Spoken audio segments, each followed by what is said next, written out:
সুপ্রিয় দর্শক, সুখের খবর, মঙ্গলের খবর, উন্নয়নের খবর ভিত্তিক অনুষ্ঠান উন্নয়নের পথে দেখার জন্য আপনাদের সাদর আমন্ত্রণ জানাচ্ছি।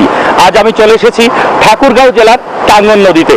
এই টাঙ্গন নদীর উপরে একটি 5 বেন্ড বিশিষ্ট রেগুলেটর নির্মাণ করা হয়েছে এবং এই রেগুলেটরের মাধ্যমে 3.75 কিলোমিটার মেইন ক্যানেল, টারশিয়ারি ক্যানেল এবং 50 কিলোমিটার বিতরণ খালের মাধ্যমে সন্নিহিত এলাকায় ব্যাপক সেচ সুবিধা প্রদান করা হচ্ছে এবং এই সেচ সুবিধা প্রদান করায় এই এলাকার আর্থসামাজিক অবস্থার ব্যাপক উন্নতি হয়েছে।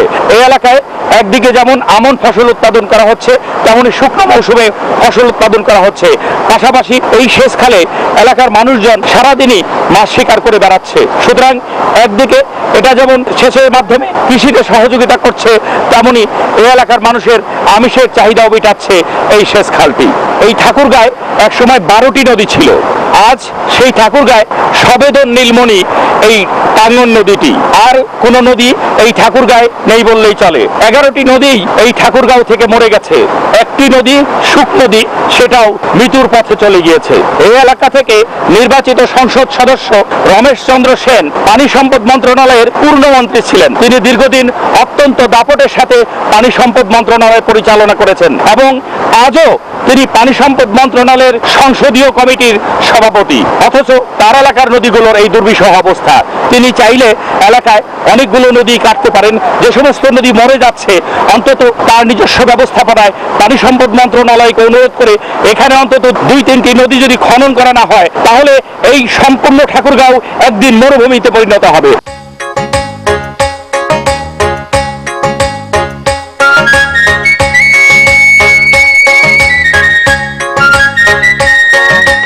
সুপ্রিয় দর্শক, আমি এখন চলে এসেছি ঠাকুরগাঁও জেলার বুড়িবাঁধ সেচ প্রকল্পে। এই বুড়িবাঁধ সেচ প্রকল্পটি শুক নদীর উপর নির্মিত একটি 6 বেন্ড বিশিষ্ট রেগুলেটর। এই 6 বেন্ড রেগুলেটরের মাধ্যমে শুক নদীর আপ স্ট্রিমে একটি কৃত্রিম জলাধার সৃষ্টি করা হয়েছে এবং সেই কৃত্রিম জলাধার থেকে শুকনো মৌসুমে পানি প্রবাহ সৃষ্টি করা হয় এবং 2টি মেন ক্যানেল এবং কয়েকটি মাইনর ক্যানেলের মাধ্যমে প্রায় 2500 হেক্টর জমিতে সেচ সুবিধা প্রদান করা হয় এবং এই সেচ সুবিধা প্রদান করার ফলে কমপক্ষে 4500 মেট্রিক টন অতিরিক্ত খাদ্যশস্য এখানে উৎপাদন হয়। পানি উন্নয়ন বোর্ড মাত্র 1,55,00,000 টাকা খরচ করে এরকম একটি কল্যাণকামী সেচ প্রকল্প সৃষ্টি করেছে এবং এই সেচ প্রকল্পটি সৃষ্টি হওয়ার ফলে এলাকার ব্যাপক উন্নয়ন সাধিত হচ্ছে।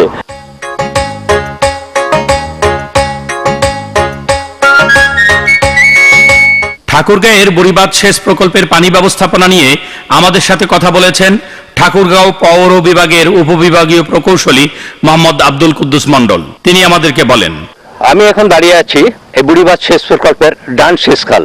আপনারা জানেন এই বুড়িবাঁধ সেচ খাল ঠাকুরগাঁও সদর উপজেলায় অবস্থিত, আকসা চিলারং এই 2 ইউনিয়নের মধ্যে। এখানকার এই ডান সেচ খালের দৈর্ঘ্য হলো 5.5 কিলোমিটার। আপনারা জানেন এই 5.5 কিলোমিটার আমরা সেচ প্রদান করে থাকি। আমরা খরিফ 2 মৌসুমে এই বুড়িবাঁধের পানি আটকায় এই বুড়িবাঁধের কৃত্রিম জলাধারের পানি দিয়ে আমরা এই সেচ কার্য পরিচালনা করে থাকি।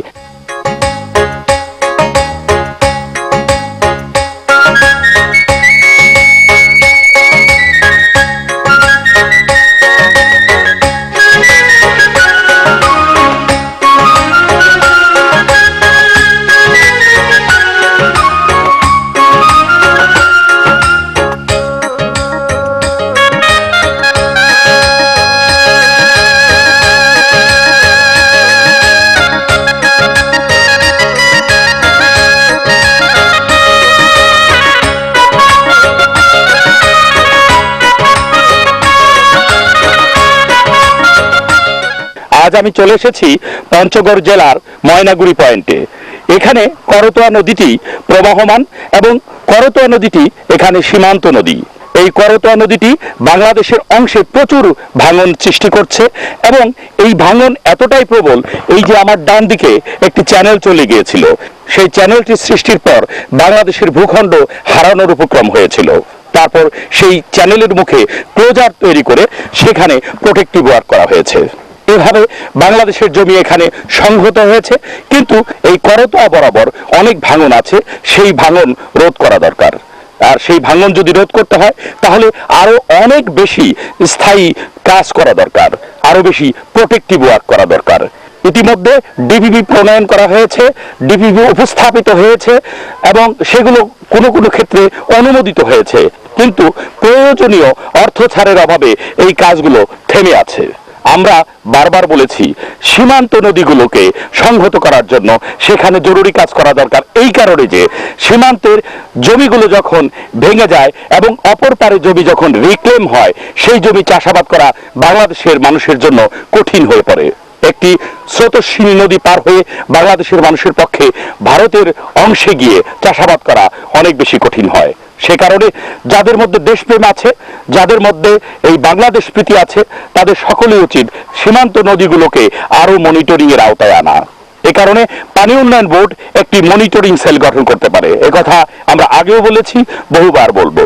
যদি পানি উন্নয়ন বোর্ড সীমান্ত নদীগুলোর ভাঙন প্রতিরোধ এবং এটার পর্যবেক্ষণের জন্য একটি আলাদা মনিটরিং সেল গঠন করে, তাহলে সীমান্ত রক্ষা সহজতর হবে। আমাদের মানচিত্র থেকে জমি খসে যাবে না, আমাদের মানচিত্র হবে না ঘন ঘন পরিবর্তন। এই মানচিত্রের ভূখণ্ডগত স্বাধীনতা রক্ষার স্বার্থে আমাদের এই সীমান্ত নদীগুলোর দিকে আরো বেশি মনিটরিং জোরদার করা দরকার। আশা করি পানি উন্নয়ন বোর্ড এবং পানি সম্পদ মন্ত্রণালয় এই বিষয়টি ভেবে দেখবেন। এই সীমান্ত নদী করতোয়া দেখতে এসে আমাদের সাথে কথা বলেন পঞ্চগড় পৌর বিভাগের নির্বাহী প্রকৌশলী। আসুন আমরা তার কাছ থেকে শুনি। আমি এখন দাঁড়িয়ে আছি পঞ্চগড় জেলার সদর উপজেলার ময়নাগুড়ি বিজিবি ক্যাম্পের জাস্ট ডাউনে সীমান্ত নদী করতোয়ার লেফট ব্যাংকে। আমাদের লেফট ব্যাংকটা বাংলাদেশ, রাইট ব্যাংকটা ইন্ডিয়া। এখানে যে জায়গাটা আমরা দাঁড়িয়ে আছি 13 সালে বর্ষার শেষের দিকে এখানে এই দেখতে পাচ্ছি বড় বড় একটা নদীটা ছুটে যায়, ন্যাচারাল একটা লুপকাট সৃষ্টি হয়েছিল। এটা নদীতে পরিণত হচ্ছিল, মূল নদীটা মরে যাচ্ছিল। এই নদী সৃষ্টি হওয়ার কারণে এখানে যে সীমান্ত টহল রাস্তা বর্ডার ইন্সপেকশন একটা ভাঙন করে হয়ে পড়ছিল। বিজিবি আমাদেরকে জানলো সীমান্ত টহল রাস্তাটা রক্ষার জন্য। পরে আমরা দেখলাম যে এই নদী যদি এদিক দিয়ে যায় তাহলে এর পিছনে যে একটা বিশাল জায়গা আছে, চা বাগানে আছে, 1000 হেক্টর জায়গাটা কৃষকদের যাতায়াত এবং ভার্চুয়ালটা আসলে ব্যবহার উপযোগী হয়ে পড়বে, কারণ এদিক দিয়ে নদী পার হয়ে পাশে গেলে বাধার সম্মুখীন হবে। তো সেই ক্ষেত্রে আমরা 14 সালের মাত্র 2 মাসেই এই কাজটা নদীটা এখানে ক্লোজ করে আমরা এই ব্যাংক প্রোটেকশন ওয়ার্ক করছি, করে আমরা এই 1000 হেক্টর জায়গাকে আমরা সেভ করছি। এখানে ভাঙনটা প্রতিরোধ হয়েছে, নদীটা ঠিক মতো প্রবাহিত হচ্ছে, আমাদের সীমান্ত টহল রাস্তা ভাঙন বন্ধ হয়েছে। আমাদের এখানে 99 সাল থেকে 2004 সাল পর্যন্ত অন্যান্য রাজস্ব বাজেট থেকে আমরা সীমান্ত নদীর অনেক কাজই করছি। প্রায় 7.5 kilometre bank protection Karatoya, Mahananda এবং নাগর, এই 3টা সীমান্ত নদীতে কাজ করেছি। গত বছর 2757 মিটার দৈর্ঘ্যের টেন্ডার করছি আমরা। মে মাসে কাজ শুরু হয়েছে, মে জুন দিবস কাজ হওয়ার পর বৃষ্টির জন্য কাজ বন্ধ আছে। এটা 15 সালের জুনে শেষ, তা আগেই হয়ে যাবে। ইন্ডিয়ার সাথে সমঝোতা অনুযায়ী 15, 16, 17 অর্থ বছর সমঝোতা করা আছে, এগুলো ডিজাইনও করা আছে। এইটার জন্য এখন ডিপিপি হয়েছে, বর্তমান মন্ত্রণালয় আছে।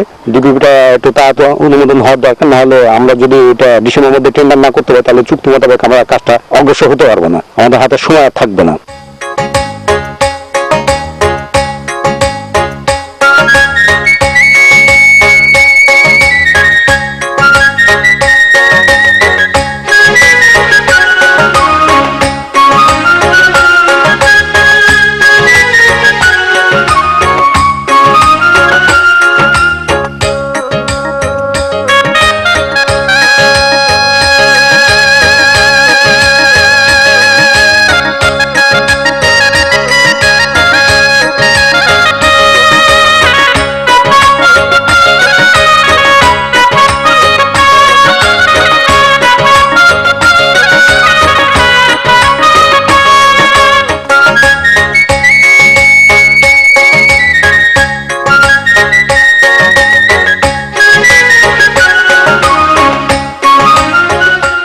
সুপ্রিয় দর্শক, ভারতের সাথে বাংলাদেশের ছিটমহলগুলো যখন বিনিময় হলো, তখন সেখানে সড়ক হবে, বিদ্যুৎ হবে, এই সমস্ত নিয়ে অনেক কথা হয়েছে। আমরা সেই সমস্ত কার্যক্রম হাতেও নিয়েছি, বাংলাদেশ সরকার সেগুলো করছে। কিন্তু সেই ছিটমহল এখন নদীর ভাঙনের কবলে পড়েছে। ছিটমহল যদি নাই থাকে তাহলে সেখানে বিদ্যুৎ দিয়ে কি হবে, আর সড়ক যোগাযোগ ব্যবস্থা দিয়ে কি হবে? এ কারণে আমরা এই করতোয়ার তীরে 2টো ছিটমহল এখানে আছে। এই ছিটমহলগুলো নিয়ে পঞ্চগড় পৌর বিভাগের নির্বাহী প্রকৌশলী প্রকৌশলী কি কি ব্যবস্থা হাতে নিয়েছেন, পানি উন্নয়ন বোর্ডই বা কি ধরনের চিন্তা করছে, সেই সমস্ত বিষয়ে আমরা তার কাছ থেকে জানতে চেয়েছি। তিনি আমাদেরকে বলেছেন, এখানে দুটো ছিটমহল আছে, নাজিরগঞ্জ এবং দইখাতা। এই ছিটমহল দুটো বেশ বড়, এখানে প্রচুর জনবসতি আছে। এখানে 3টে জায়গায় আমাদের ভাঙন আছে। আমাদের জেলা প্রশাসনের পক্ষ থেকে আপনারা জানেন যে সরকার ছিটমহলের উন্নয়নের জন্য ব্যাপক কার্যক্রম হাতে নিচ্ছে। এখানে স্বাস্থ্য ক্লিনিক থেকে শুরু করে অনেক কিছু স্থাপনা হবে। সেক্ষেত্রে আমাদের জেলা প্রশাসনের পক্ষ থেকে এখানে কোনো ভাঙন আছে কিনা এবং আমাদের কোনো করণীয় আছে কিনা সেই ব্যাপারে জানতে চেয়েছেন। তো এখানে আসলে 3টে জায়গায় বেশ ভাঙন আছে। তার মধ্যে 2টা জায়গা আছে এই জায়গার আপ স্ট্রিমে এবং ডাউন স্ট্রিমে। এখানে কৃষি জমি ভাঙতেছে। তো আমি যেখানে দাঁড়ায় আছি এখানে একটা বড় পুরাতন বাজার আছে, কালিয়াগঞ্জ বাজার, স্কুল, মাদ্রাসা, অনেক প্রতিষ্ঠান এস্টাবলিশমেন্ট আছে। এই জায়গাটা ভাঙন এই বছরই আমাদেরকে আসলে প্রোটেকশন দেওয়ার দরকার। এই বাজারে ছিটমহলের লোকজন উঠা বসা, তারা এখানে বাজার করে। এখানে ব্যাপক উন্নয়ন হবে, এটা আমরা জেলা সঙ্গে সবাই জানছি। তো সেই কারণে এখানে 1 কিলোমিটার দৈর্ঘ্যে আমাদের স্থায়ী প্রতিরক্ষা কাজ বাস্তবায়ন করার দরকার। যে কারণে আমাদের অন্যান্য রাজস্ব বাজেটেই যাতে আমরা তাড়াতাড়ি করতে পারি, অর্থের সংস্থান করা প্রয়োজন। আমাদের এই অনুষ্ঠানটি যখন প্রচার হবে ঠিক তখনই পানি সম্পদ মন্ত্রণালয়ের একটি উচ্চ পর্যায়ের টিম ভাঙন কবলিত পঞ্চগড়ের ছিটমহলগুলো পরিদর্শন করছেন। এটা সংশ্লিষ্টদের জন্য অবশ্যই সুখবর। এই তাৎক্ষণিক ব্যবস্থা গ্রহণ করায় আমরা পানি সম্পদ মন্ত্রণালয় এবং পঞ্চগড় জেলা প্রশাসনকে ধন্যবাদ জানাচ্ছি। দিনাজপুর, ঠাকুরগাঁও ও পঞ্চগড় জেলার নদী ও পানি ব্যবস্থাপনা নিয়ে আমাদের সাথে কথা বলেছেন ঠাকুরগাঁও পৌর সার্কেলের তত্ত্বাবধায়ক প্রকৌশলী জ্যোতি প্রসাদ ঘোষ। তিনি আমাদেরকে বলেন, বর্তমানে দিনাজপুর সদর উপজেলার গরিপুর নামক স্থানে আমরা একটা ওয়াটার কন্ট্রোল স্ট্রাকচার তৈরি পরিকল্পনা করেছি, যা প্ল্যানিং কমিশনের দ্বারা বাস্তবায়নের অপেক্ষা আছে। অনেক বিলম্বে কাজটা শুরু হবে। এই প্রকল্পটি বাস্তবায়ন হলে আমাদের ওই এলাকার প্রায় আগে হতো 8,000 টন ফসল উৎপাদিত, সেটা 22,000 টনে বৃদ্ধি পাবে এবং লোকজন আর্থসামাজিক অবস্থা ব্যাপক উন্নয়ন হবে। ওখানে যখন এসছেন ছিলাম তখনই আমরা এটা করার প্রস্তুতি নিয়েছিলাম। বীরগঞ্জে ওয়াটার কন্ট্রোল স্ট্রাকচার করা হয়েছে। ওয়াটার কন্ট্রোল স্ট্রাকচারে 1215 হেক্টর জমি ফসল ছিল। ওই এলাকার লোক খুবই দরিদ্র ছিল এবং এই প্রকল্প বাস্তবায়নের ফলে ওই এলাকায় আপনি গিয়েছেন, যথেষ্ট উন্নতি সাধন হয়েছে এবং আমরা আশা করছি মৎস্য চাষও শুরু হয়েছে। আমাদের সরকারের ইনকামের রাস্তা প্রশস্ত হবে। আমরা দিনাজপুর আস্তাই নদীতে, দিনাজপুর নদীর ডান তীরে যে সীমান্ত নদী আছে, সেই সীমান্ত নদী আমাদের অংশে ব্যাপক ভাঙন শুরু হয়েছে। সরকার ইতিমধ্যেই কাজ শুরু করেছে জেআরসির সিদ্ধান্ত মোতাবেক। তবে আমি চাই জেআরসি যে সিদ্ধান্ত নিয়েছে এই সিদ্ধান্ত মোতাবেক দ্রুত অর্থোদ্ধার করে দ্রুত কাজগুলো বাস্তব করার প্রয়োজন। আমাদের জমি কম, জমি যদি নদীগর্ভে চলে যায় আমাদের বাংলাদেশের অনেক ক্ষতি হবে। ঠাকুরগাঁয় আমাদের 12টি নদী আছে। এই 12টি নদীর মধ্যে টাঙ্গন নদী আর শুক নদী ছাড়া বাকি নদীগুলি মৃতপ্রায়। এই নদীগুলির সংস্কার করা দরকার। আমাদের এখানে এই নদী কম থাকার জন্য ডিপ টিউবওয়েল প্রজেক্ট করা হয়েছে। ডিপ টিউবওয়েল প্রজেক্টে ইরিগেশন হচ্ছে ঠিকই, কিন্তু আমাদের গ্রাউন্ড ওয়াটার টেবল এত নিচে নেমে গেছে যে এটা আমরা ভূমিকম্প একটা জোনে পরিণত হয়েছে এবং একটা ডিনামিক্স আছে। আমাদের যেহেতু নদী আছে, নদীগুলি সংস্কার করলে আমরা সারফেস ওয়াটারের মাধ্যমে এইভাবে প্রকল্পগুলি নিয়ে আমরা আবার গ্রাউন্ড ওয়াটার টেবিলকে রাজ করতে পারি এবং পরিবেশের ভারসাম্য রক্ষা করতে পারি। ঠাকুরগাঁও বুড়িবাদ সেচ প্রকল্পটি একটি কল্যাণকামী সেচ প্রকল্প। মাত্র 1.5 কোটি টাকা খরচ করে এই প্রকল্পটি বাস্তবায়ন করা হয়েছে। এই প্রকল্প বাস্তবায়নের ফলে 1700 হেক্টর জমি চাষাবাদ আওতায় এসেছে, যার ফলে 4,500 মেট্রিক টন অতিরিক্ত ফসল উৎপন্ন হচ্ছে। মাত্র 1.5 কোটি টাকা খরচ করে এই প্রজেক্টটা করা হয়েছে। এরকম 92-93 সালে 14 কোটি 82 লাখ টাকা ব্যয় টাঙ্গন ব্যাস প্রকল্প বাস্তবায়ন করা হয়।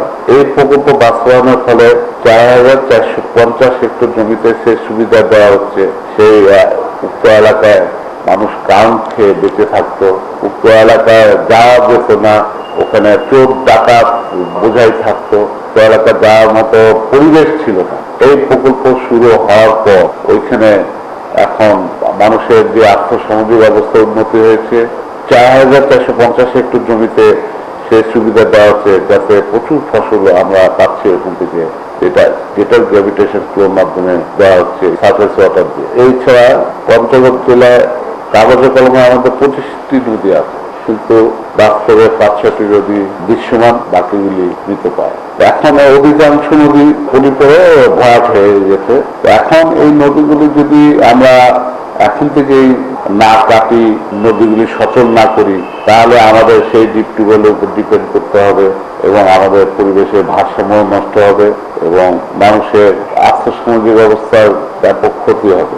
1 বিঘা জমিতে ফসল উৎপাদন করতে লাগে 1200 টাকা পেট্রোল ডিজেল। আজকে সারফেস ওয়াটার দিয়ে আমরা ইরিগেশন করতে আমাদের 100-200 টাকা।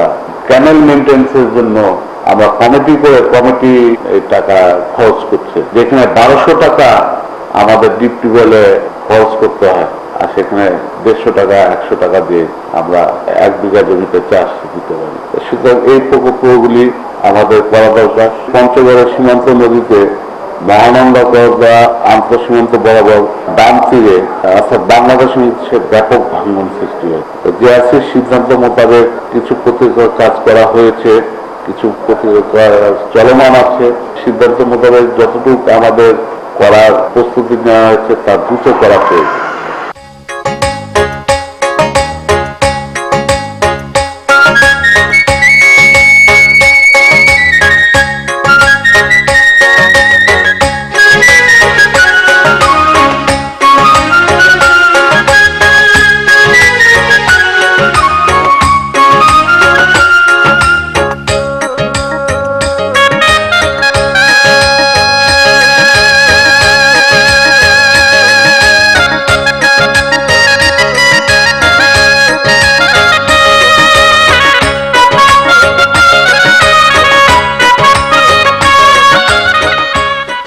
সুপ্রিয় দর্শক, বাংলাদেশের নদ নদী নিয়ে কথা বলতে বলতে টেকনাফ থেকে তেতুলিয়া দৌড়ে বেড়াচ্ছি। প্রতিটি নদীতে গিয়ে নদীর সমস্যার কথা বলছি, সমাধানের কথা বলছি। আজ আমি ছুটে এসেছি পঞ্চগড় জেলার তেতুলিয়া পয়েন্টে। এই তেতুলিয়া দিয়ে মহানন্দা নদীটি চলে গিয়েছে।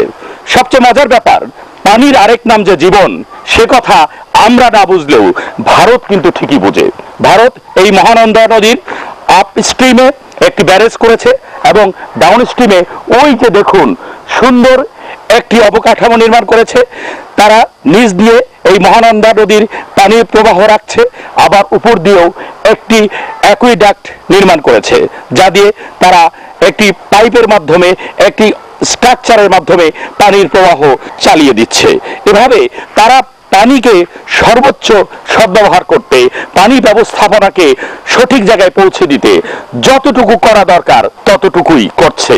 আর আমরা পানিকে মনে করছি খোদা তাআলার দান। খোদা তাআলার দান পানি, এটা সত্য, কিন্তু তার পিছনেও আমাদের শ্রম দিতে হবে, তার পিছনেও আমাদেরকে কাজ করতে হবে। তা না হলে হয়তো একদিন আমরা পানির অভাবেই মরে যাব। এই রাষ্ট্রটি হবে মরুভূমি। সেদিক থেকে এখনই সতর্ক হওয়ার সময় এসেছে। অন্তত আমরা না বুঝলেও এই অ্যাকুইডাক্টটি দেখে ভারতের কাছ থেকে এটা শিখতে পারি।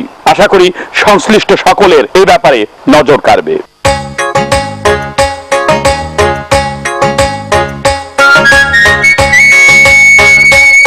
পানি সম্পদ সচিবকে বলা হয় নদী ব্যবস্থাপনার জন্য পজিটিভ মানুষ।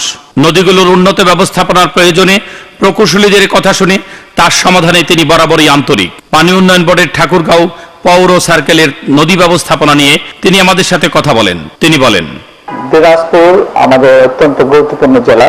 এখানে পুনর্ভবা নদীর উপর যে রেগুলেটর নির্মাণের কথা বলা হলো, এটা আমাদের দেশের ইরিগেশনের জন্য খুব ইম্পর্টেন্ট। আমি আপনাকে এইটুকু আশ্বস্ত করছি যে অতি শীঘ্রই আমরা ডেবাতে যেভাবে ইরিগেশন প্রজেক্ট হাতে নেওয়া হয়েছে, সে একইভাবে আমরা ইরিগেশন প্রজেক্ট হাতে নেব, যাতে পানিগুলোকে সদ্ব্যবহার করা যায় এবং আমাদের খাদ্য উৎপাদনে আমরা গতিশীলতা আনতে পারি। এটা ওয়াটার বোর্ডের এবং এই মন্ত্রণালয়ের অন্যতম কাজের একটা অংশ হিসেবে আমরা দেশের খাদ্য উৎপাদনকে আজকে এই পর্যায়ে নিয়ে এসেছি। আমি মনে করি এটার যে বেস লাইন তৈরি করার ক্ষেত্রে ওয়াটার বোর্ড এবং এই মন্ত্রণালয় একটা গুরুত্বপূর্ণ ভূমিকা পালন করেছে। নদীমাতৃক বাংলাদেশের এখন নদী আস্তে আস্তে কমতে শুরু করেছে। একসময় আমি শুনেছি আমাদের 1250 নদী ছিল, তারপর শুনেছি 750 নদী আছে, এখন শুধু 450 নদী। কিন্তু বাস্তবে হিসাব করতে গেলে দেখা যাবে নদী মানে প্রবাহমান নদীর সংখ্যা 250 থেকে 300 বেশি হবে না। তার মানে যে জিনিসটা আমি বলতে চাচ্ছি, ক্রমান্বয়ে নদীর সংখ্যা কমে যাচ্ছে। যেমন ঠাকুরগাঁয়ে যেটা বললেন আপনি 12টা নদী আছে, সেখান থেকে চলমান নদী বা প্রবাহমান নদী এখন পর্যন্ত সুখ এবং টাঙ্গন নদী। আমরা এই মন্ত্রণালয় থেকে আগামীতে ড্রেজিং এর উপর যথেষ্ট গুরুত্ব দিচ্ছি, কারণ আপনি জানেন আমাদের নদী প্রবাহের ভিতর দিয়ে প্রতি বছর প্রায় 1.5 বিলিয়ন টন পলি আসে, উপর থেকে পলি আসাতে নদীগুলো ভরাট হয়ে যাচ্ছে এবং টোটালি বাংলাদেশটা কিন্তু এই পলি মাটি দিয়েই তৈরি হয়েছে। কিন্তু নদীমাতৃক দেশের নদী যদি একসময় না থাকে, এই দেশের সংস্কৃতি থাকবে না, এদেশের জীবন জীবিকা হুমকির সম্মুখীন হবে। আগামীতে আমরা সমস্ত নদী যেগুলো জীবিত নদী আছে সেই নদীগুলোর প্রবাহ ঠিক রাখার জন্য ড্রেজিং কার্যক্রম হাতে নেব এবং যমুনা সহ অন্যান্য নদী যেগুলো আছে, যেগুলো 12-13 কিলোমিটার চওড়া, সেগুলো একটা চ্যানেলে নিয়ে এসে 5-6 কিলোমিটারে সম্পৃক্ত করব। এই জন্য যে মহাপরিকল্পনা করা দরকার নদী ভিত্তিক, সেই মহাপরিকল্পনা আমরা প্রণয়ন করছি। এমনকি এতদিন পরে আমরা সেই ডেল্টা প্ল্যান করছি 100 বছরে আগামীতে কোথায় কি করতে হবে, তার ভিত্তিতে নদীর নাব্যতা, নদীর প্রোটেকশন, খাদ্য উৎপাদন সমস্ত বিষয়গুলোকে আমরা একত্রে নিয়ে আসবো। এতে করে আপনি যেটা বললেন যে সুখ এবং টাঙ্গন নদী, সেই ঠাকুরগাঁও, সেই দুটা নদীকেও আমরা নাব্যতা ফিরিয়ে আনবো। এটার জন্য আমরা প্ল্যান নিয়েছি। ইনশাআল্লাহ আগামীতে আপনি ওই নদীতে আবার পাল তোলা নৌকা দেখতে পাবেন, আবার সেই নদীর মাছ খেতে পারবেন, আবার মানুষ নদীর তীরে সেই নদী ভ্রমণ করতে পারবে। এইটুকু আশ্বাস আমি আপনাকে দিচ্ছি। বাউন্ডারি রিভার আছে 57টা, তার মধ্যে ভারতের সাথে আছে 54টা। এই সীমান্তবর্তী নদীগুলো যাতে প্রোটেকশনের আওতায় আনা হয়, তা না হলে যে নদীর মধ্যরেখা বরাবর যে সীমানা আছে, ভারতের অংশে যেগুলো প্রোটেক্টিভ কাজ করছে, আমরা যদি কাজ না করি তাহলে এটা আমরা আমাদের সীমানাগুলো থাকবে না, আমাদের সীমানা আরো আমাদের দেশের গর্ভে চলে আসবে। এই বিষয়গুলো জন্য আমরা আলাদা প্রকল্প হাতে নিয়েছি। ইতিমধ্যে আমরা ফাইন্যান্সিং এর জন্য প্ল্যানিং কমিশন এবং অর্থ মন্ত্রণালয় প্রেরণ করেছি। এটা পাশ হয়ে গেলে আমরা আমাদের সীমান্তবর্তী সমস্ত নদীগুলো যাতে প্রোটেক্টিভ কাজ আমরা করি সেই বিষয়ে আমরা গুরুত্ব দেবো। এই মাসেই সামনে যে জয়েন্ট রিভার কমিশনের যে মিটিং হবে ভারতে, যেটা হবে, সেখানে আমরা এই বিষয়গুলো উত্থাপন করব এবং আগামীতে আমরা এটার ব্যাপারে আরো সিরিয়াসলি কাজ করে আমাদের নদীগুলোকে, বিশেষ করে ট্রান্স বাউন্ডারি রিভার যেগুলো আছে, সেগুলো প্রোটেকশনের আওতায় নিয়ে আসবো। পানি সম্পদ প্রতিমন্ত্রী মোহাম্মদ নজরুল ইসলাম বীর প্রতীক বরাবরই একজন দেশপ্রেমিক মানুষ। ভীষণ ব্যস্ততার মাঝেও তিনি নদ নদী নিয়ে কথা বলতে ভালোবাসেন এবং অত্যন্ত সততা ও নিষ্ঠার সাথে নদ নদী রক্ষায় কাজ করে যাচ্ছেন। তিনি আমাদের সাথে দিনাজপুর, ঠাকুরগাঁও এবং পঞ্চগড়ের নদ নদী নিয়ে বিস্তারিতভাবে আলাপ আলোচনা করেন। তিনি বলেন, দিনাজপুরে পুনর্ভবান নদীর উপরে অনেকগুলো মূল্যবান কথা আপনি বলেছেন, যে এই পানিটা আমরা কোনো কাজ করতে পারছি না। এই পানিটা দিয়ে প্রচুর পানি আসে এই সিজনে এবং শুষ্ক মৌসুমেও পুনর্ভবান নদীতে পানি থাকে। এখন ওই এলাকার মানুষের প্রাণের দাবি একটা রেগুলেটর। ওই রেগুলেটরটা হলে আমরা পানি ধরে রাখতে পারবো এবং এই পানি ব্যবহার করে আমরা বিশাল এলাকায় সেচ কার্য করতে পারবো এবং ওই এলাকার প্রায় 10 লক্ষ মানুষ, তাদের জীবন মান উন্নত হবে। তারা 3টা ফসল করতে পারবে ওই এলাকায় এবং অর্থনৈতিক প্রবৃদ্ধি ওই এলাকায় আসবে। 45 কোটি টাকা ব্যয় রেগুলেটরি করার জন্য ইতিমধ্যেই পানি উন্নয়ন বোর্ড এবং এই মন্ত্রণালয়, পানি সম্পদ মন্ত্রণালয় এই প্রকল্পটি আপনার পরিকল্পনা মন্ত্রণালয়ে পাঠিয়েছিল। পরিকল্পনা মন্ত্রণালয় এটাকে ডিটেলস জারি করার পর তাদের কিছু প্রশ্ন আছে এটা নিয়ে এবং কিছু সাজেশন আছে তাদের এটাকে নিয়ে, সেগুলোকে আমরা আপগ্রেড করছি এবং আশা করছি কিছুদিনের মধ্যেই এটাকে আবার আমরা পরিকল্পনা মন্ত্রণালয়ের অনুমোদনের জন্য দিয়ে দিতে পারবো। এবং মোদ্দা কথা হচ্ছে যে এই প্রকল্পটি হবে পুনর্ভবা নদীর উপরে এবং এই প্রকল্পটি হলে ওই এলাকার মানুষ বিশালভাবে উপকৃত হবে। ঠাকুরগাঁয়ে 12টি নদী ছিল, এখন মাত্র 2টা নদী, টাঙ্গন নদী এবং সুখ নদী, এই 2টা নদী মোটামুটি অস্তিত্ব বজায় রাখছে অনেক কষ্টে। বাকি নদীগুলো প্রায় বিলীন হয়ে গেছে। এই 2টা নদী নিয়েও পানি উন্নয়ন বোর্ড বিভিন্ন পরিকল্পনা করছে। বিশেষ করে টাঙ্গন নদী, এটা একটা পাহাড়ি নদী, এখানে পানি জমা করে সেচ কাজে ব্যবহার করার জন্য ইতিমধ্যে ওখানে একটা স্ট্রাকচার আছে। এটাকে আরো ভায়াবল করার জন্য, আরো ব্যবহার উপযোগী করার জন্য ওখানে একটা নতুন প্রযুক্তির একটা হাইড্রোলিক ড্যামের চিন্তা ভাবনা হচ্ছে, যেটা আপনারা হয়তো জানেন যে পানি উন্নয়ন বোর্ড এবং কোনো জায়গায় এনজিডিও রাবার ড্যাম, অনেক জায়গায় রাবার ড্যাম স্থাপন করেছে। তো এই হাইড্রোলিক ড্যামটা রাবার ড্যামেরই একটা উন্নত সংস্করণ। এটা হলে টাঙ্গন নদীতে পানি ধরে রাখা সম্ভব হবে এবং সেচ কাজের উপকার হবে। আরেকটা জিনিস জেনে আপনারা সবাই আশান্বিত হবেন, আমি বিশ্বাস করি, এবং আনন্দিত হবেন যে মাননীয় প্রধানমন্ত্রী এই কিছুদিন আগেই একটা যুগান্তকারী দিক নির্দেশনা দিয়েছেন। আমরা যেভাবে আবহাওয়ার পরিবর্তন হচ্ছে এবং যেভাবে আমাদের নদীগুলির উজানে বিভিন্ন রকমের বাঁধ এবং স্ট্রাকচার তৈরি করার কারণে আমাদের পানির প্রবাহ কমে যাচ্ছে, সেই জন্য আমাদের দরকার হলো পানি ধরে রাখার ব্যবস্থা করা, বিশেষ করে বৃষ্টির পানি, মিষ্টি পানি আধারগুলোকে পুনরুজ্জীবিত করা দরকার। এই জন্য মাননীয় প্রধানমন্ত্রী একটা দিক নির্দেশনা দিয়েছেন এবং তিনি বলেছেন যে আমাদেরকে বাংলাদেশের যতগুলো নদী আছে, হারিয়ে যাওয়া নদীগুলোকে খুঁজে বের করতে হবে, সেগুলোকে পুনর্খনন করতে হবে। প্রায় জায়গায় দেখা যায় যে সীমান্তবর্তী নদী, এখানে আপনি বলছেন আত্রাই, করতোয়া, মহানন্দা, আবার অপর পারে ভারত নদীর পাড়গুলো সুরক্ষিত করছে, রিভার ব্যাংক পার্মানেন্ট প্রোটেকশনের ব্যবস্থা করছে, অনেক জায়গায় স্টার এবং গ্রোয়িং তৈরি করেছে, স্রোত ধারাকে তাদের দিকে যেন ক্ষতিকারক না হয় সেই জন্য। এতে করে আমাদের তীর, বাংলাদেশের তীর অনেক জায়গায় স্রোতের তীব্রতা বেড়ে যাচ্ছে এবং আপনি আপনার সেই প্রতিবেদনে যথার্থভাবে বলেছেন, এতে করে বাংলাদেশের মানচিত্রে পরিবর্তন হচ্ছে। আমরা আমাদের মানচিত্র রক্ষায় দৃঢ় প্রতিজ্ঞ।